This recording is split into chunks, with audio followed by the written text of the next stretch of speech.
Any last words? We're all a bunch of little toads in a pot that Fiona is slowly bringing to a boil.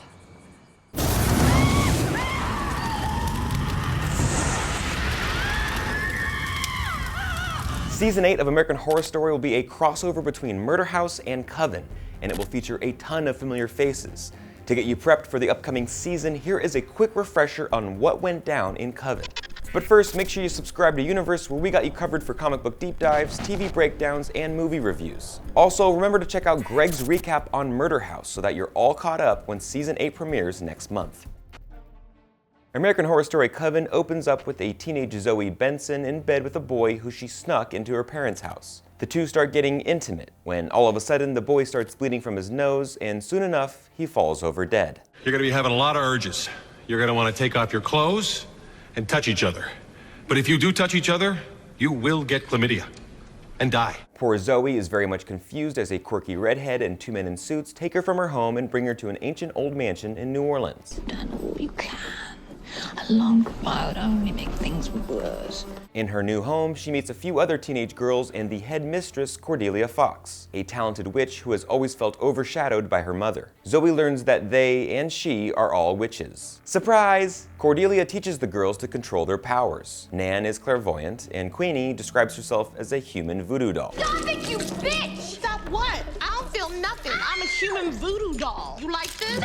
Zoe mostly hangs out with Madison Montgomery, a failing child star with telekinetic abilities. Montgomery takes Zoe to a frat party where she meets Kyle Spencer, a well-meaning frat boy who was abused by his mother. We all knew this wasn't going to end well. Sure, the two hit it off, but after several of Kyle's frat brothers sexually assault Madison, she flips the frat bus, killing them all except the main abusers. Zoe then uses her powers to kill the abusers, and Madison uses a spell to resurrect Kyle, who continues for the rest of the series as a zombie with limited brain capabilities. The resurrection process summons Misty Day, a witch with resurrection powers, out of the swamp where she lives.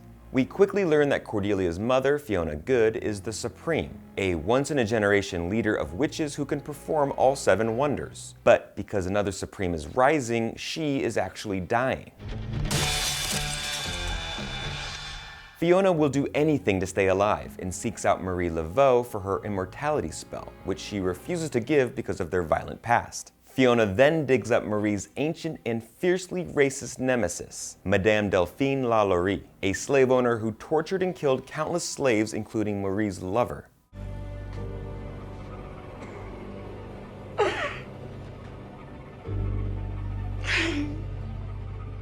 Marie had punished her by making her immortal and then burying her underground. Naturally, she is pretty confused when she resurfaces. So if she can't reach immortality, then Fiona's plan B is to kill the Rising Supreme in hopes it will stop her from dying. Problem is, which young witch is the Rising Supreme? When she becomes convinced that it's Madison, she murders her and has the mute butler Spaulding clean it up. Bury her deep. God knows what all that shit in her body will do to the lawn when it comes up in the spring. But you can't get away with murder that easily, so a witch council is called to investigate Madison's disappearance and the acid attack on Cordelia.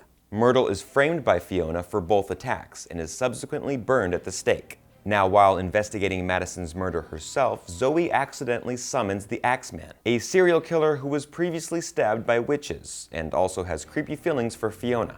Zoe then kills Spaulding after discovering Madison's body. After the acid attack, Cordelia's newfound blindness ironically gives her the power of the sight, which allows her to see all truths. I want the truth! You can't handle the truth! She discovers that her husband is part of a group of witch hunters who ordered the acid attack on her. She gives her husband the boot, and with the help of Misty Day, they are able to bring Madison and Myrtle back from the dead. I thought I'd never see you again.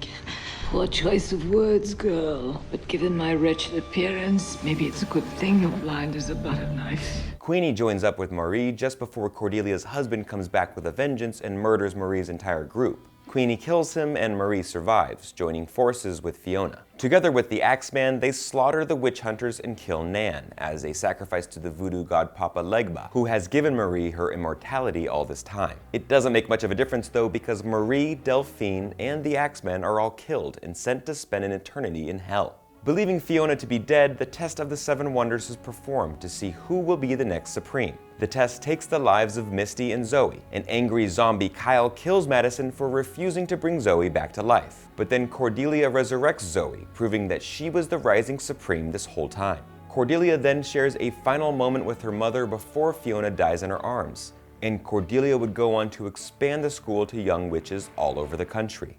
What's a Supreme? You're looking at her.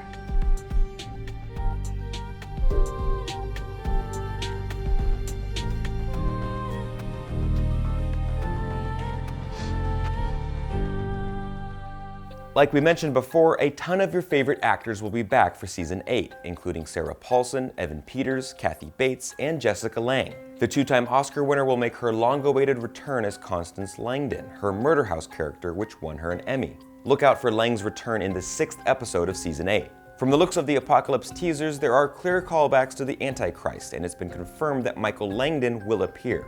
Remember, Michael is the child of Tate and Vivian from Murder House, and Constance's grandson. We were all warned of him. A child born of human and spirit will usher in the end of times. It is the essence of evil. Now, we last saw Constance in the Season 1 finale after the satanic offspring murdered the nanny. Now, what am I gonna do with you? In addition to directing, Paulson will appear as 3 characters this season, returning as both of her Murder House and Coven characters, as well as playing a new face named Venable. Surprise, bitch.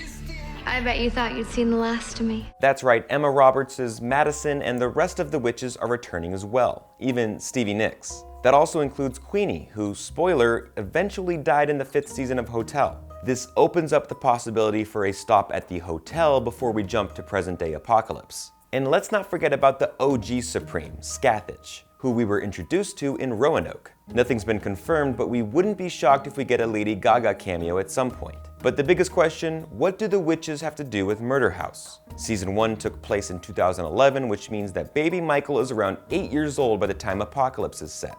So it's completely possible that the witches of the Coven are the only thing standing in between the Antichrist and the eventual Apocalypse.